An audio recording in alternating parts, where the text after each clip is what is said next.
जय बोलो देवादिदेव एकहतरार श्री भगवान महावीर स्वामी की जय जय जय। अहिंसा परमो धर्म की जय जय जय। परम पूज आचार्य गुरुवर श्री विद्यासागर जी महाराज की जय जय जय। गुणायतन प्रणेता शंका समाधान व भावना योग प्रवर्तक प्रखर वक्ता पूज्य मुनिवर श्री प्रमाण सागर जी महाराज की जय जय जय। एक पिता के 4 पुत्र थे। उसने अपने चारों बेटों को बुलाया और चारों को एक एक थैली पकड़ाई और कहा, ये पूंजी है, इसे संभाल कर रखना। मैं लौट करके आता हूँ, मुझे तीर्थ यात्रा करनी है। जब मैं लौट कर आऊँगा तो तुम इसे वापस करना। इनमें से जो इसका सबसे अच्छा प्रयोग करेगा, मैं उसे अपना उत्तराधिकारी बना दूंगा।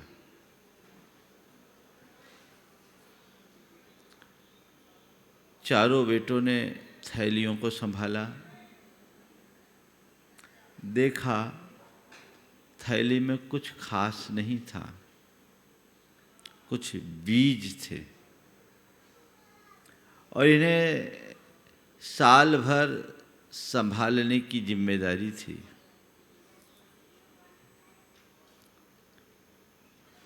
चारों ने बीज को लिया और चारों के मन में अलग अलग प्रतिक्रियाएं हुई। एक ने सोचा, ये बीज साधारण है, चाहे जहां मिल जाते हैं, कौन साल भर संभालेगा, क्यों न जाकर इसे बाजार में बेच दिया जाए। जब पिताजी आएंगे वापस खरीद करके वही बीज लौटा देंगे। दूसरा पितृभक्त था, उस थैली को पैक करके रख लिया, संभाल कर रख लिया कि ये बीज है, कीमती है, मुझे संभाल कर रखना है, जब पिताजी आएंगे तो उन्हें दे देंगे।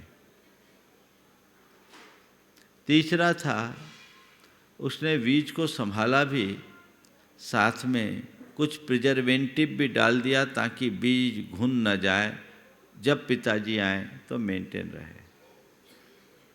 लेकिन चौथे ने अपने घर के पिछवाड़े में जो खाली जमीन थी उसे तैयार किया और उस जमीन को जोत कर उसमें वो बीज बो दिया। तय समय पर पिताजी आए, उन्होंने चारों बेटों को बुलाया और चारों से पूछा, हमारे बीज कहाँ हैं? एक जो आया बीज लेने के लिए गया, जो घर में अपने बीज को रखा था, वो जैसे ही बीज को उठाया, वो थैली का वजन ही खत्म हो गया, सारे बीज घुन चुके थे। पिता ने कहा, बेटे क्या हुआ? बोले, ये आपके बीज से सब घुन गए। बेटा, तूने व्यर्थ कर दिया। दूसरा गया, बाजार से बीज खरीद कर लाया, पिता के आगे कर दिया। पिता ने उन बीजों को देखा, कहा, बेटे ये वो बीज नहीं है जो मैं तुम्हें दे के गया था। पिताजी, वैसे ही है बेटे, वैसे नहीं, मुझे वही बीज चाहिए थे। तूने उन बीजों का क्या किया? बोला, मैंने उन्हें बेच दिया। बेटा, तूने अनर्थ कर दिया। तीसरे बेटे को जब तीसरा बेटा सामने उपस्थित हुआ, पिता की थैली ज्यों की त्यों लौटाई, बीज ज्यों के त्यों थे, थोड़े पुराने पड़ गए थे। पिता को थोड़ा संतोष हुआ पर प्रसन्नता नहीं हुई। बोले बस तुमने क्या किया? बोले पिताजी मैंने पूरे प्रिजर्वेटिव मिला करके इसे सुरक्षित रखा। कुछ अर्थ है। पर चौथे बेटे से जब पिता ने पूछा मेरे बीज कहाँ है? बोला आओ पिताजी मैं आपको दिखाता हूँ बीज कहाँ है।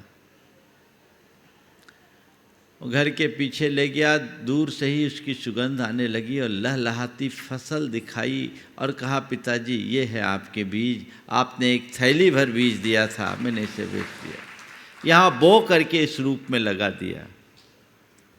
पिता ने चौथे बेटे को अपने सीने से लगा दिया और कहा तूने बीज को सार्थक किया है। आज के संदर्भ में 4 बातें आप सबसे करूँगा। अर्थ, व्यर्थ, अनर्थ और परमार्थ। अर्थ, व्यर्थ, अनर्थ और परमार्थ, सबके साथ अर्थ लगा है। हमें ये जो जीवन मिला है, हम इस जीवन को पाकर के क्या कर रहे हैं? अर्थ का अर्थ है प्रयोजन, अर्थ का अर्थ है सार। अपने इस जीवन को पाकर हम क्या कर रहे हैं? जितना संचित लेकर आए उतना ही अर्जित करके जा रहे हो तो अर्थ है, अन्यथा जीवन व्यर्थ है। क्या कर रहे? कभी आप सोचते हो? कल मैंने कहा था योग का प्रयोग सीखिए। कितने पुण्यों से हमने ये सारे संयोग पाए, ये दुर्लभ मनुष्य जीवन हमें प्राप्त हुआ। हम इस जीवन का क्या लाभ ले रहे हैं? अपने अतीत जीवन की तरफ दृष्टिपात करके देखें। मेरे अब तक के जीवन का निष्कर्ष क्या है? मैंने धन पैसा जोड़ा,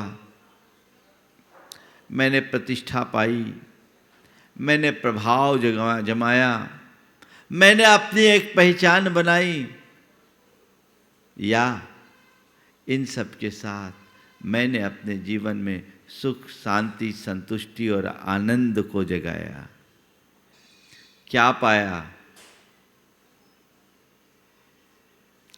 पुण्य के साथ मैंने जीवन पाया, पर अपने उस पुण्य को हमने किस में खपाया? ये बहुत ध्यान देने योग्य बात है। इतने पुण्य के योग से ये सब चीजें मैंने पाई जो दुनिया में अन्यत्र दुर्लभ है, अन्य लोगों को जो सुलभ नहीं है, वो सब मुझे प्राप्त हुआ। इसका मतलब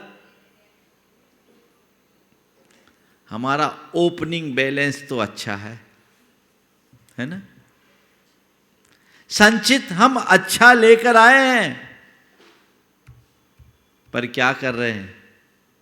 जो लेकर आए हैं उसमें कुछ इजाफा या उसको मेंटेन कर रहे हैं कि उल्टा खर्च करते जा रहे हैं? क्या होगा? सब कुछ डेबिट होता जाएगा तो एक दिन क्या होगा? खलास हो जाओगे और क्या होगा? और यही तो होता आ रहा है।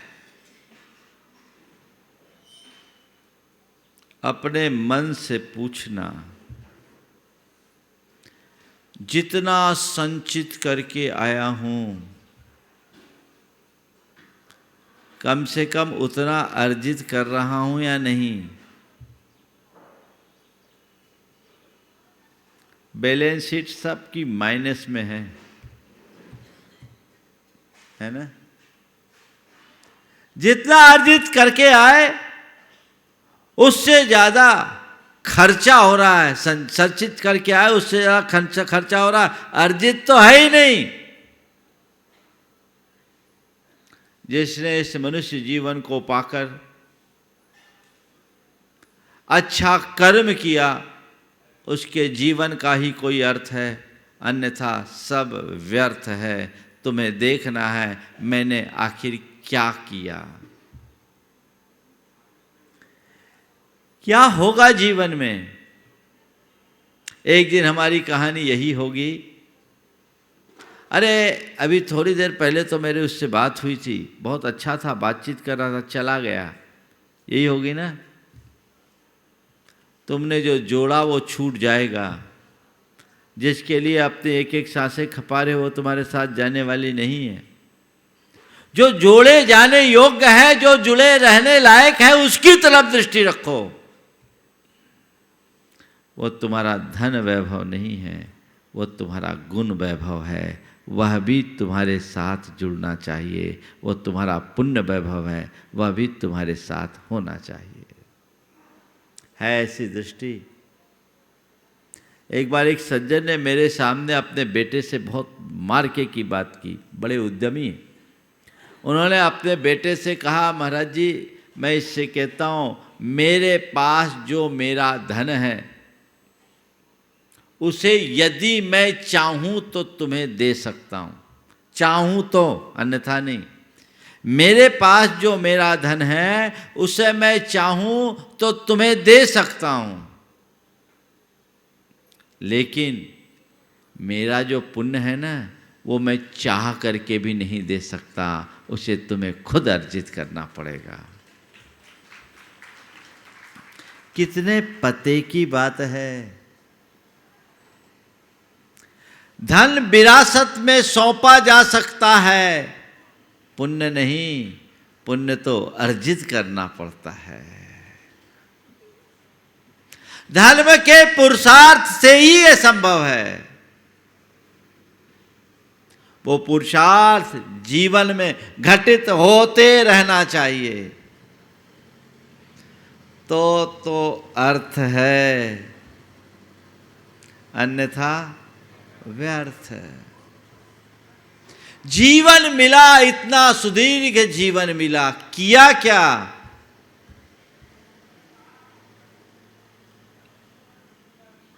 क्या किया? हर व्यक्ति को अपने मन से पूछने की जरूरत है। मैंने अपने जीवन में कुछ सार्थक घटित किया या सब कुछ व्यर्थ हुआ? ऐसे देखे तो हर व्यक्ति अपने आप को कृतार्थ महसूस करता है कि नहीं? हाँ, बहुत कुछ कर लिया।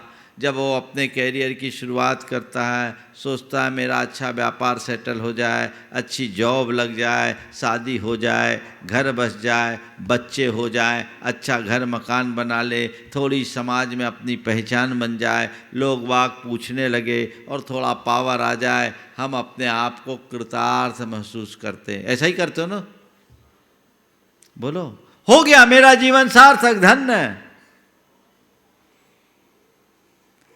संत कहते हैं ये बात अधूरी है, ऐसा नहीं होना चाहिए, इससे और आगे बढ़कर सोचना चाहिए।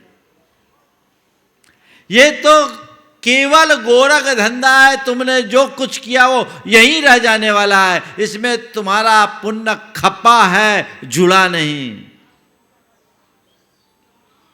पुण्य के योग से अनुकूल संयोग मिले और उन अनुकूल संयोगों के परिणाम स्वरूप तुमने ये सब चीजें पाली, लेकिन उससे आगे क्या, ये विचारने की जरूरत है। जब मनुष्य के मन में इस तरह का विचार प्रकट होता है तभी वो अपने जीवन की सही राह पकड़ पाता है, उसकी दिशा बदलती है। अपने अंतरंग में ऐसा विचार जगाइए जो जीवन का उद्धार कर सके। मेरे संपर्क में एक सज्जन है, बहुत बड़े कारोबारी,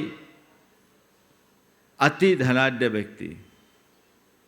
उस व्यक्ति ने एक दिन आकर मुझसे कहा कि महाराज जी, आपका एक दिन मैंने प्रवचन धोखे से सुन लिया। जो उनके शब्द थे वो मैं बता रहा हूँ, धोखे से सुन लिया। कई बार धोखे से भी अच्छी बातें सुन लेने से वो जीवन में बहुत बड़ा बदलाव लाती है। उस सज्जन ने जो बात कही, मैंने कहा धोखे से मतलब क्या? बोले मेरी माँ रोज़ सुनती है आपको।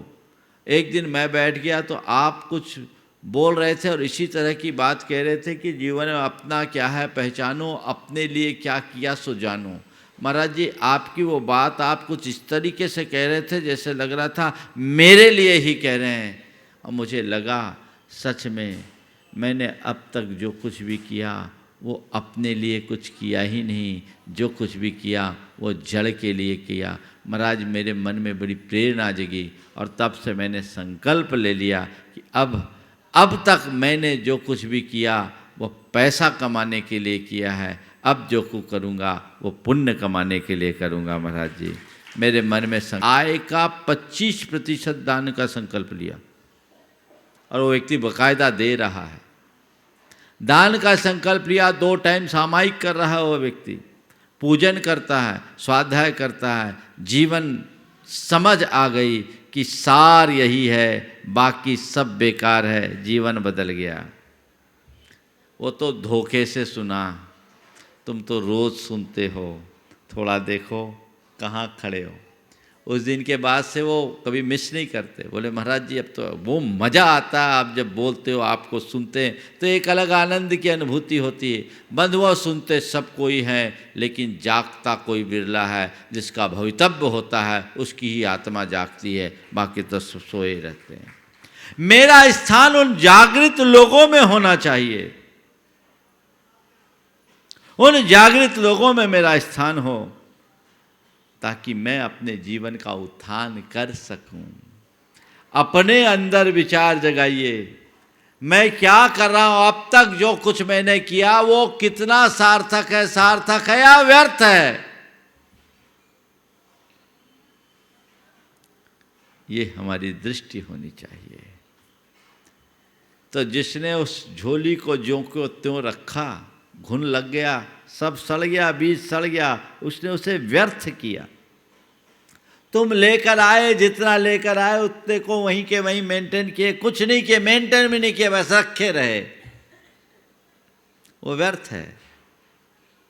बहुत सारे लोग हैं जो जीवन में प्राप्त अनुकूल संयोगों का उपयोग नहीं करते और उपभोग भी नहीं करते। जिंदगी भर जोड़ते और छोड़कर चले जाते हैं। क्या हुआ? व्यर्थ, व्यर्थ, कुछ नहीं कर नहीं सका। बहुत सारे लोग मेरे संपर्क में भी जिंदगी में बहुत इकट्ठा किया, छोड़ करके गए, व्यर्थ है। तुम्हारे साथ भी कहीं ऐसा न हो। जीवन को व्यर्थ नहीं करना, कुछ करके जाना है। किसके लिए? बाहर के लिए नहीं, भीतर के लिए। पर के लिए नहीं, अपने लिए। जब कुछ करके जाओगे तभी अपने जीवन को सार्थक कर पाओगे। तो अर्थ, व्यर्थ और अनर्थ, जितना अर्जित संचित करके आए उतना अर्जित करके जाना, इसमें अर्थ है। और जितना लेके आए उसको गंवा देना व्यर्थ है।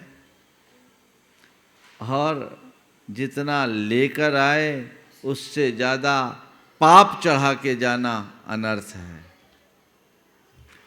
पूंजी तो खाई, कर्जा और चढ़ा लिया। अनर्थ से पूरी तरह बचो।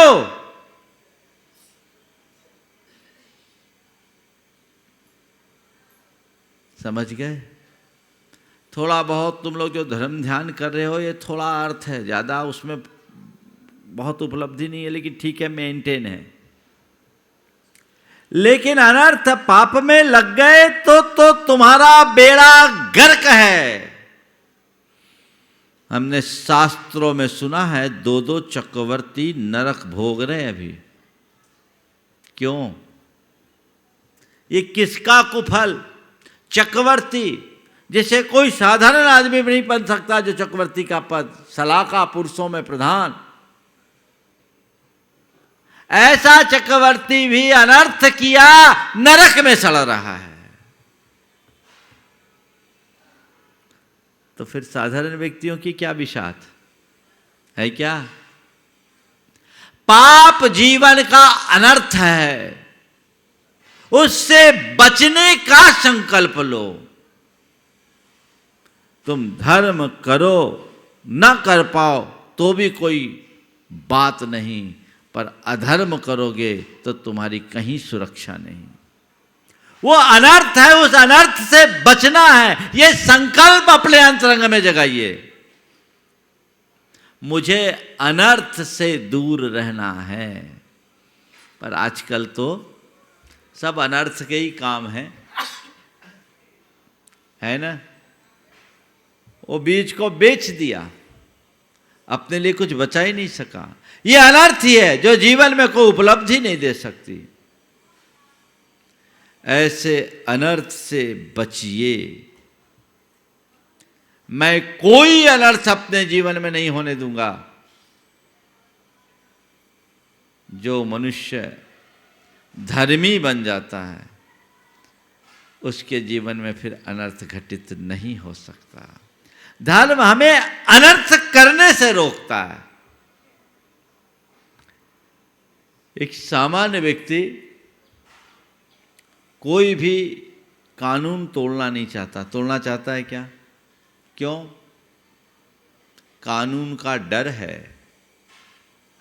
जिस मनुष्य के हृदय में नागरिकता है, वो कभी कानून का उल्लंघन नहीं करना चाहता, क्योंकि उसे कानून का डर है। तो जिस व्यक्ति के हृदय में नागरिकता होती है, वो कानून के डर से कानून का उल्लंघन करना नहीं चाहता। जिस व्यक्ति के अंतस में धार्मिकता होती है, वो पाप से डरता है और पाप करना नहीं चाहता।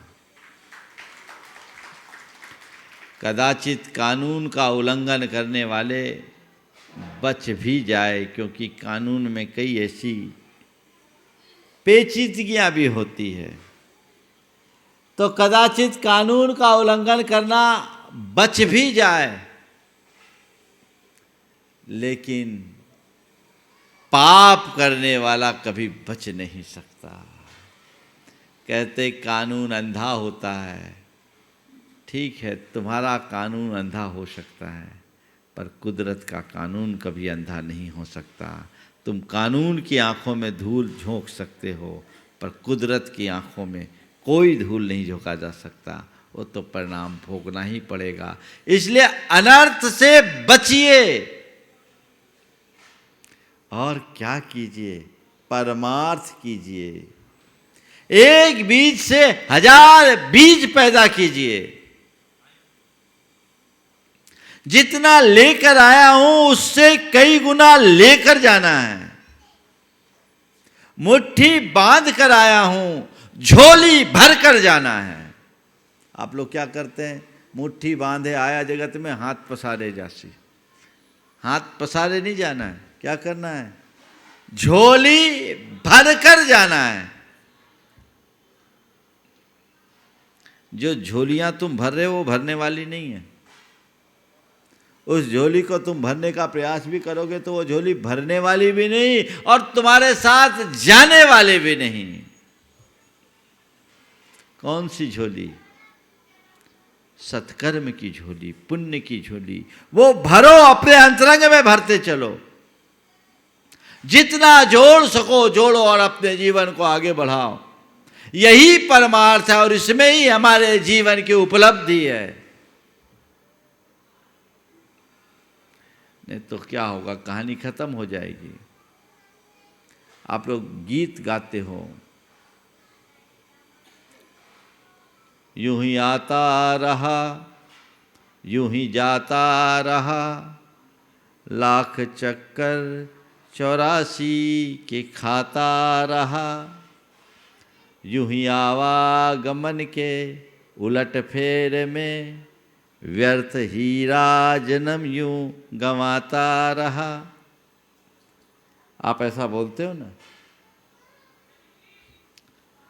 आप ये जो बोलते हो,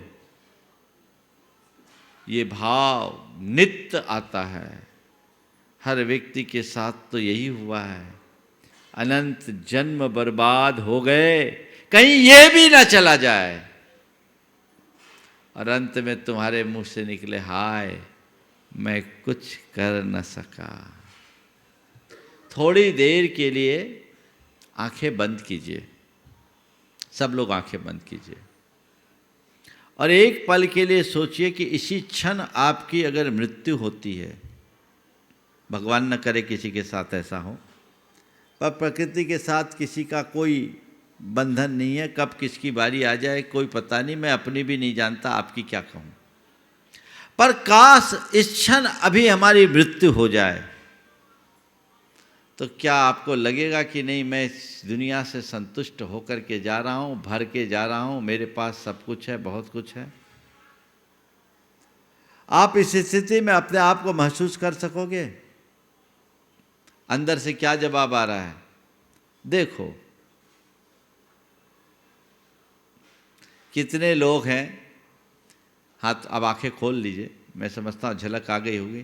कितने लोग हैं जो इस स्थिति में होंगे, नहीं मैंने अपने जीवन के लिए जो कुछ भी करने लायक था सब कर लिया, अब मैं जाऊँ तो निश्चिंत होकर जा सकता हूँ। थोड़ा हाथ उठाओ तो, बस 4-5 हाथ उठ रहे है ना, 4-5 हाथ उठ रहे, बाकी इसका मतलब कहीं कोई कमी है।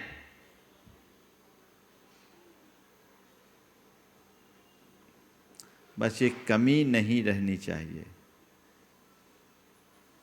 इस कमी से अपने आप को बचाइए, तब हम अपने जीवन को आगे बढ़ा पाएंगे और कुछ अच्छा घटित कर सकेंगे। तो ये आना जाना लगा हुआ है, हमें अर्थ से परमार्थ की ओर बढ़ना है। तुम्हारी दृष्टि यदि परमार्थ की ओर हो जाए ना, तो व्यर्थ को भी अर्थ दे सकोगे, समझ गए? लेकिन जो अर्थ को ही व्यर्थ कर दे, उसके लिए हम क्या कहें?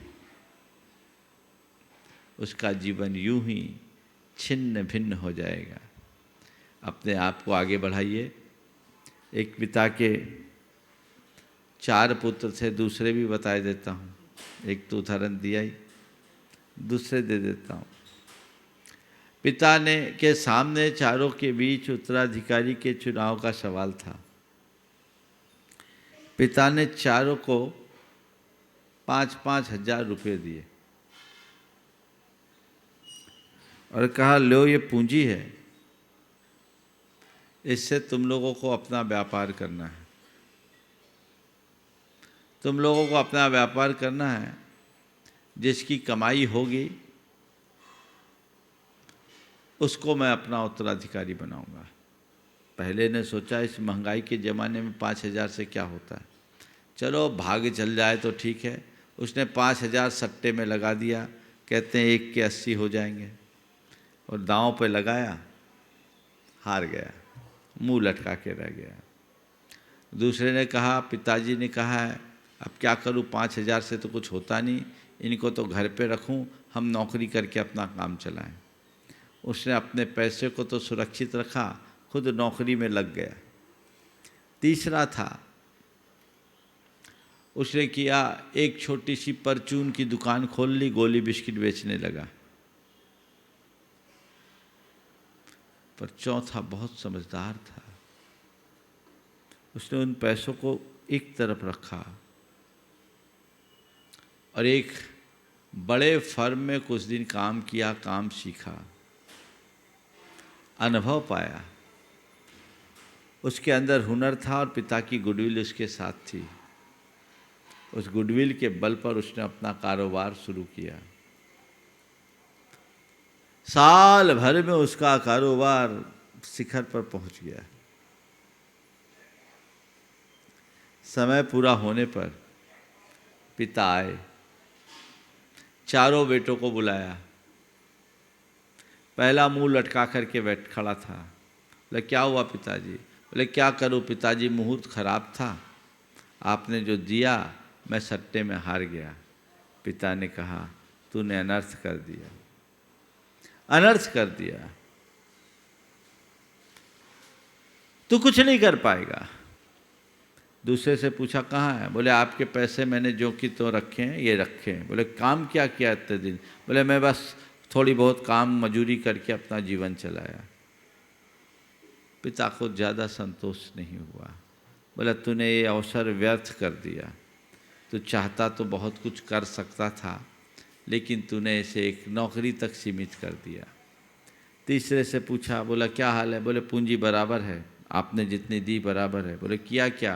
बोले क्या कर सकता था 5,000 में? एक छोटी सी परचून की दुकान खोली और उससे अपना काम चलाया। बोला किया क्या, कमाया क्या? बोले कुछ नहीं, इतने दिन का खाना खुराक। पर चौथे से पूछा, बोले कहाँ है? बोले चलिए आपको दिखाता हूँ। उसने एक बड़ी सारी दुकान दिखाई जिसमें लाखों का माल भरा था, अनेक ग्राहक थे और कई कर्मचारी लगे थे। पिता ने पूछा ये क्या है? बोले बस आपकी ही दुकान है। तेरी दुकान ये कब से हो गई? बोले आपके आशीर्वाद से। बोले मैंने तो तुझे 5,000 रुपया ही दिया था, तूने इतनी बड़ी दुकान कहाँ से कर ली? बोले पिताजी रुपया भले आपने 5,000 दिए थे, लेकिन आपकी गुडविल तो 50 लाख की थी। मैंने केवल आपके गुडविल को भुनाया, मैंने उन रुपयों का उपयोग नहीं किया। मैंने कुछ दिन काम सीखा और आपके नाम पर मुझे सब लोगों ने काम दिया, सामान दिया, माल दिया, और आपके आशीर्वाद से ये दुकान धड़ाधड़ चल पड़ी। पिताजी आप 5,000 दिए थे, मैंने 50 लाख की पूंजी खड़ी कर ली, ये आपका आशीर्वाद है। पिता ने उस बेटे को अपने छाती से लगा लिया, कहा तूने धन्य कर दिया, तू धन्य है। मैं आप सबसे पूछता हूँ, आपके अगर 4 बेटे हों तो आप भी किसको लाइक करोगे? पहले को तो कोई पसंद ही नहीं करेगा, सब चौथे को ही गले लगाएगा ना, है ना? थोड़ा देखो मैं कहाँ हूँ। पहले ने अनर्थ किया, दूसरे ने व्यर्थ किया और तीसरे ने खींच तान कर काम चलाया, थोड़ा अर्थ था। लेकिन जिसने उस जमा पूंजी को कई गुना बनाया उसने परमार्थ कर दिया। बस मेरा स्थान चौथे व्यक्ति में बने, चौथे बेटे में बने, ये हमारी कोशिश होनी चाहिए। पूंजी सबको मिली है बराबरी की, लेकिन उस पूंजी की अभिवृद्धि हम कितनी करते हैं ये उस पर निर्भर करता है। मैं उस जगह जाऊं वैसा हम सोचने की कोशिश करते हैं तो वो हमारे जीवन के लिए एक अलग दिशा देते हैं, एक अलग ऊंचाई पर पहुंचाते हैं। हमें वैसा सोचने का निरंतर उपक्रम करना चाहिए कि मुझे अर्थ से परमार्थ की ओर बढ़ना है, अपने जीवन को व्यर्थ नहीं होने देना है, जीवन में कभी कोई अनर्थ नहीं होने देना है। ऐसी सोच मन में विकसित होगी, जो जो ऐसी सोच विकसित होगी त्यों त्यों जीवन हमारा उन्नत होगा। चाहे छोटे हों या बड़े, मैं सभी से ये कहना चाहूँगा, अपने जीवन के मूल्य को समझे, महत्व को समझे और उसे सही दिशा देने का सत्प्रयत्न करें। समय आप सबका हो गया है, इसलिए मैं यहीं पर विराम दे रहा हूँ। बोलिए परम पूज्य आचार्य गुरुवर श्री विद्यासागर जी महाराज की।